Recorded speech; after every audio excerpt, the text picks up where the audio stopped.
श्री राम समर्थ। अगस्त 16। नाम के सिवाय और किसी से भी सच्चा संतोष नहीं मिलेगा। मनुष्य भूल करता है और कहता है, हे भगवान क्षमा करो, और फिर बार बार भूल करता ही जाता है। यह ठीक नहीं है। ऐसा करने से भगवान उन्हें क्षमा नहीं करेंगे। वास्तव में हे भगवान क्षमा करो कहना इतना सरल आदत सा हो बैठा है कि उसका अर्थ ही हमारे ध्यान में नहीं आता। यदि आता तो मनुष्य वे ही भूल बार बार न करता। हम अपनी बुद्धि के बल पर परमेश्वर को धोखा नहीं दे पाएंगे। बुद्धि के बल पर हम मनुष्य को भी धोखा नहीं दे सकते तो परमेश्वर कैसे धोखे में आएंगे। हम अपनी बुद्धि की शक्ति से परमेश्वर को प्राप्त करा लेंगे, यह सोचना ठीक नहीं है। अतः शरण जाने की अपेक्षा और कोई दूसरा चारा नहीं है, यह ध्यान में रखो। वही तुम करो। संतोष किसी परिस्थिति पर निर्भर नहीं होता।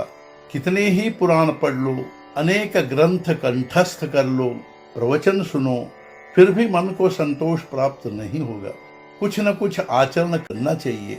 नामस्मरण में सदा रहना चाहिए। नाम के सिवाय और किसी भी बात से पूर्णता नहीं होती। नाम के बिना सच्चा संतोष प्राप्त नहीं होगा। अतः तुम भगवान को अनन्य भाव से शरण जाओ और प्रेम से, रुचि से नित्य नाम स्मरण करो। एक गरीब वारकरी हर साल पंढरपुर की यात्रा पर जाने वाला विठ्ठल भक्त पंढरपुर जा रहा था। वह बड़े कष्ट से पैदल चल रहा था। रास्ते में रेल का फाटक था, वह बंद था, इसलिए वह रुक गया। इतने ही में वहां एक मोटर आकर रुक गई। उसमें एक बड़ा धनी आदमी बैठा था, वह भी पंढरपुर जा रहा था। वारकरी सोचने लगा, भगवान मैं तुम्हारी इतनी असीम भक्ति करता हूँ, किंतु मेरी यह दुर्दशा, और यह धनी आदमी बेईमान होते हुए भी उसे आप सभी प्रकार का आराम ऐश्वर्य देकर पंढरपुर की यात्रा कराते हैं। क्या यही तुम्हारा न्याय है?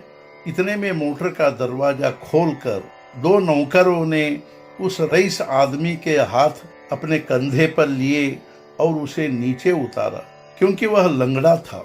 वारकर ने सोचा, लंगड़ा बनकर आराम से पंढरपुर जाने के बजाय गरीबी में पैदल चलना अच्छा है। अपने पास जो नहीं होता वह दूसरे के पास है और इसलिए वह सुखी हैं, ऐसा हम मानते हैं, पर वस्तुतः वैसा वह सुखी नहीं होता। उसका दुख हम नहीं जानते, और यदि वह अपने को सुखी समझता हो तो उसका यह मानना शराबी की तरह माने, क्योंकि शराबी का नशा होता है तब तक वह मस्ती में होता है। नशा उतरने के बाद उसे असली स्थिति समझते हैं। जो स्थिति है उसी परिस्थिति में संतोष मानना ही विषयों की पकड़ ढीली करने का उपाय है। परमात्मा की इच्छा से हमारी परिस्थिति निर्माण हुई है, ऐसा हम समझे। यदि हम ऐसा करें तो सुख दुख की तीव्रता कम होगी।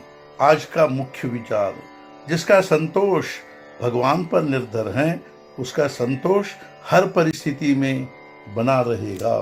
सद्गुरुनाथ महाराज की जय। जय जय रघुवीर समर्थ।